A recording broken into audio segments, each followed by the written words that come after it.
ये जो India alliance है, ये अलायंस कुछ चंद 26, 27, 28 केवल पार्टियों का अलायंस नहीं है। ये इंडिया अलायंस इस देश के 140 करोड़ लोगों का अलायंस है और ये लोग एक साथ आए हैं।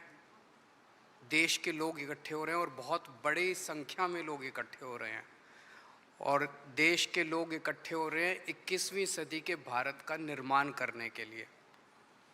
आज हमें बहुत दुख होता है कि आज हमारे देश के अंदर जो सरकार है, मोदी सरकार, मुझे लगता है कि आज़ाद भारत की सबसे भ्रष्ट सरकार और सबसे अहंकारी सरकार है। एक भारतीय होने के नाते मुझे बेहद दुख होता है। पिछले 3-4 दिन से हम पढ़ रहे हैं कि विदेशों के अखबारों के फ्रंट पेज के ऊपर खबरें छप रही हैं कि हमारी भारत सरकार एक आदमी के लिए काम कर रही है।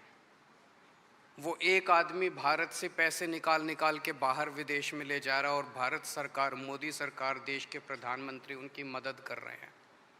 बहुत दुख होता है एक भारतीय होने के नाते। विदेशों में तो खबरें छपनी चाहिए कि भारत में ये अच्छा हो गया, भारत में वो, तब देश का नाम आगे बढ़ेगा। देश का नाम ऐसे थोड़ी आगे बढ़ेगा कि पूरी भारत सरकार एक आदमी के काम करने के लिए लगी हुई है। आज हमारे भारत का युवा रोज़गार ढूंढ रहा है, पढ़ लिख के BA करके, BCom करके, BSc करके रोज़गार ढूंढ रहा है। उसके पास रोज़गार नहीं है और वो जब सरकार के पास जाता है तो पता चलता है कि सारी सरकार एक ही आदमी के लिए काम कर रही है। सारी सरकार भ्रष्टाचार में डूबी हुई है। आज हमारे लोगों के घर का खर्चा नहीं चल रहा, लोगों के आमदनी नहीं है, आमदनी उतनी है, खर्चे बढ़ते जा रहे हैं। सरकार के पास जाते हैं, पूरी सरकार एक ही आदमी के लिए काम करने में लगी हुई है। इससे ज़्यादा अहंकारी सरकार आज तक कभी नहीं हुई और ये लोग अपने आप को भगवान से भी बड़ा समझने लग गए हैं और जब कोई आदमी अपने आप को भगवान से बड़ा समझने लगता है तो फिर उसका पतन भी जल्दी होता है। मुझे बेहद खुशी है कि इंडिया अलायंस में सब लोग आपस में जुड़ रहे हैं।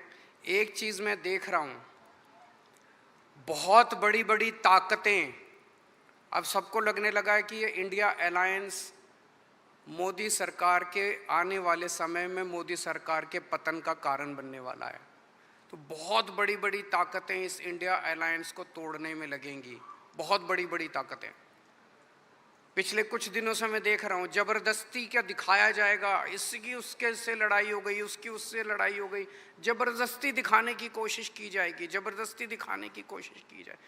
मैं पिछली 3 मीटिंग अटेंड कर चुका। मैं आपको पूरी जिम्मेदारी के साथ कह सकता हूँ, जितनी अच्छे से और जितने प्यार और मोहब्बत से सारी मीटिंग्स हुई हैं, किसी के साथ लड़ाई नहीं है।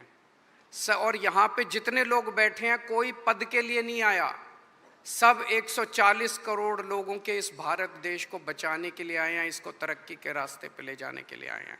कोई यहाँ पे पद के लिए नहीं आया है। मुझे बेहद खुशी है। 2 दिन की हमारी मीटिंग बहुत अच्छी रही और सबने आगे बढ़ के आज मीटिंग में जिम्मेदारियां ली हैं। किसी ने सीट शेयरिंग करवाने की जिम्मेदारी ली है, किसी ने मीडिया की जिम्मेदारी ली है, किसी ने सोशल मीडिया की जिम्मेदारी ली है, किसी ने कैंपेन डिज़ाइन करने की जिम्मेदारी ली है। मुझे पूरी उम्मीद है कि आने वाले समय के अंदर पूरा भारत इकट्ठा होगा और इस अहंकारी, भ्रष्टाचारी, तानाशाही सरकार का पतन का कारण बनेगा।